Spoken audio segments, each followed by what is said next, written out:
Hi, welcome to Planetary Calendars, Astro Portraits. I'm Ralph Demetrius, one of the astrologers. The portrait this time is part of our musician series, and the person that we are featuring is Bob Marley. Born February 6, 1945, a Tuesday at 2:30 a.m. EST at St. Ann's Bay in Jamaica. Now, before I get started with Bob, remember we do these portraits every Tuesday. We put them up at Planetary Calendar Astrology, and on Fridays we put up our forecast for the coming week. And please go there and you can watch them there, and please subscribe and push the little button so you get reminded when the forecasts come up, because you want to know what's going on. And Bob really fits in beautifully to this musician series because he's such an iconic figure, and his chart's very different in many ways from some of the other musicians we're looking at. It's bigger in some ways. It's more chaotic. It's more, aggressive. He's born with the sun at 17 degrees Aquarius. And there's a lot of artists with Aquarius suns. Lonnie actually gave me a whole list of people, musicians with Aquarius sun, and there's some great people in there. He also has Mercury in Aquarius. Now, the sun in Aquarius is considered a very, very introvert position. It's not a big ego position. It's when the sun is opposite its ruler, Leo. So it's very introvert. But he has Mercury, the planet that relates to writing and communications, in Aquarius. It's the exalted position. It's an especially brilliant position in the third house with the sun, the house of writing and communication. He, of course, was a great writer. I mean, this was basically a poet who sang. So he has a brilliant Mercury in the house where communications takes place, with the sun to give it more energy. See, if it was Mercury just by itself, it wouldn't be as powerful, but because the sun is there, his heart is behind it. His heart is right there. Remember, the sun's always the heart.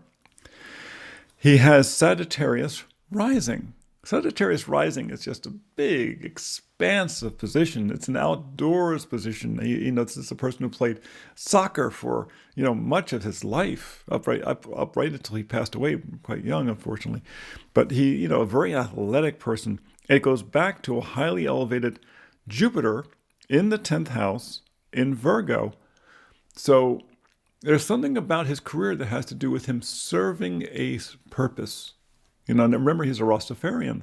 Servants of God, serving his community. Aquarians always want to know, how am I serving my community? How am I contributing to my community? Mercury there really enhances it. So his writing, in some ways, was in service to his community. The Jupiter highly elevated meant that that's where he projected. He was out there in the outer world. It's conjunct the midheaven in the 10th house. He wanted that reputation. He wanted to be well known. Being more successful, being more well known to him was much more important than the money. In fact, the money in some ways came to him hard because in the second house, he has Capricorn, which means the money would come slowly. It'd take a lot of work before he started making his progress. He also, though, has Mars there. He has Mars in Capricorn. It's also an exalted position. So the Mercury and the Mars are both in exalted positions, and their relationship is to Saturn. See, that's how exaltations work. The planet is connected, of course, to Mercury, but it's showing who is it connected to. What of the planet is kind of its favorite uncle, you might say, or its favorite aunt. And in their case, it goes back to Saturn. He has Saturn in the 8th house in Cancer. This is the detriment position. It's very hidden. It's about society that's hidden. It's in the 8th house. It talks a lot about he was part of the Rastafarian community. He was the face of that spiritual movement in Jamaica that was very hidden. As much as he talked about it, it went back to hidden places. That was part of the mystery of it. One of the reasons why Jamaica is so special compared to the other Caribbean islands was that when the slave ships would come from Africa, they would stop at all the different places, and the last place they stopped before they went back to Africa was Jamaica. And so all of the most aggressive and difficult slaves that no one else would buy all ended up in Jamaica.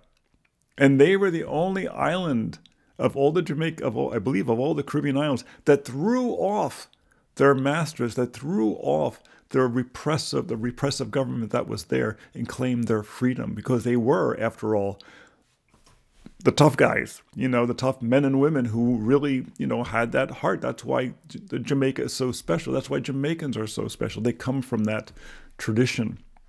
That's Saturn in Cancer in the 8th house. They want to make their home. They want to protect their home. It's Saturn in Cancer, and they want for the long term. The fact it's retrograde and highly elevated like that probably means that his relationship with his father was probably spotty. You oftentimes see that with Saturn in retrograde. I don't know his biography that well, but that's kind of a marker of that. It meant that he had to work at that, and he had to work very carefully at managing his home and managing his home life and his future. But that Mercury, that Mars, Mars in the 2nd, Mercury in the 3rd, these were things that made him very identifiable. The Sagittarius people would like. The Mars in Capricorn, they'd see him as a very hardworking person. And this was reincarnational because it's conjunct the South Node. He was hardworking in other lives. He worked hard for maintaining his resources. The Mercury and the Sun in the 3rd house, once again, great communication skills. And then, interestingly, he has the Moon in Scorpio. And I'm not sure, but I think its Moon is probably what's called void of course. And the Moon in Scorpio is it's a deep position. It's what's called the fall position.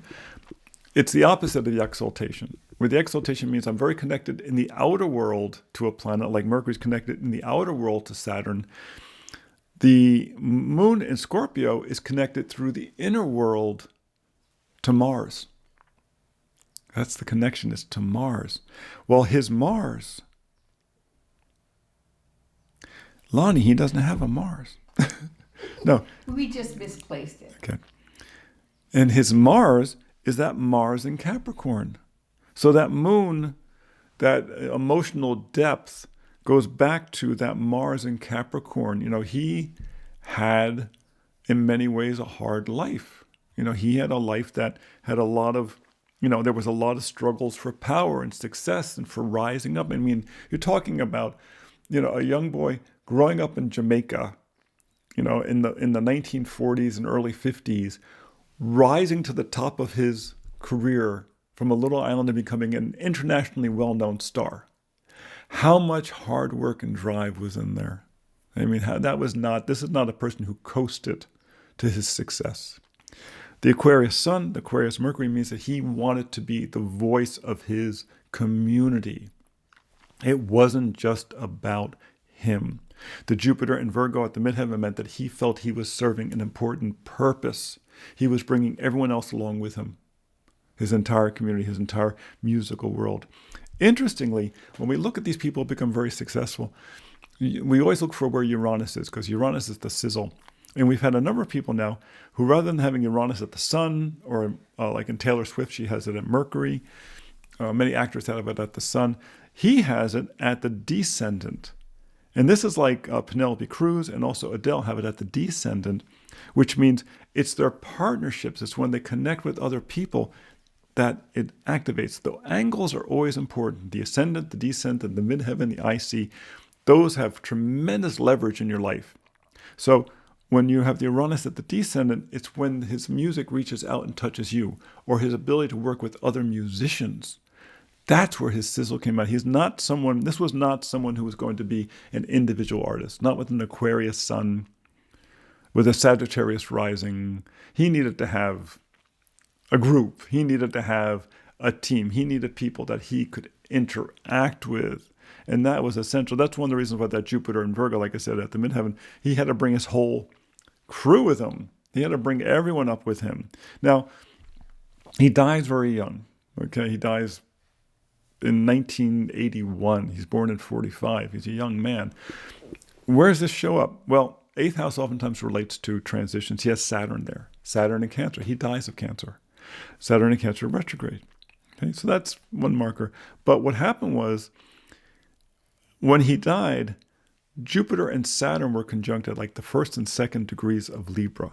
Where did they land? Jupiter had just passed over his Sun, so he had just had this great expansion in his life. The Jupiter return, it happens when you're 36. Or not Jupiter return. It's one of the Jupiter returns. It happens every 12 years, but in 36 he would have had a Jupiter return. And now it just passed over that into Libra. I think it was at 1 degree Libra. Saturn was at 3 degrees Libra, I believe. It was sitting right on his Chiron, the area of disease, of sickness, of pain, fairly closely conjunct Neptune and Pallas Athena in the 11th house.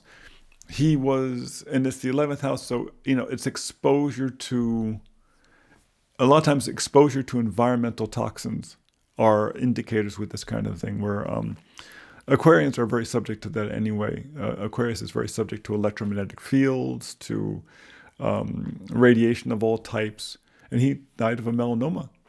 And so, between traveling a great deal, being in a lot of unusual situations, he, smoked a tremendous amount of cannabis as well.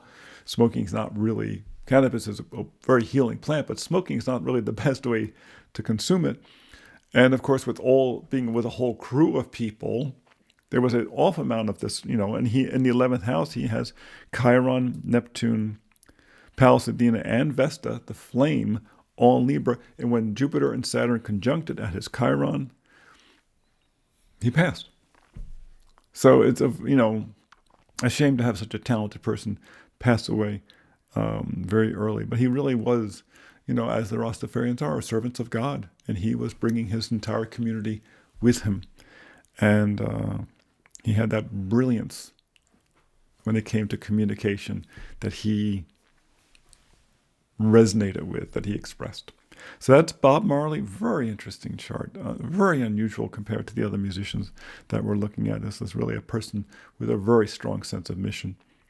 Very strong life path.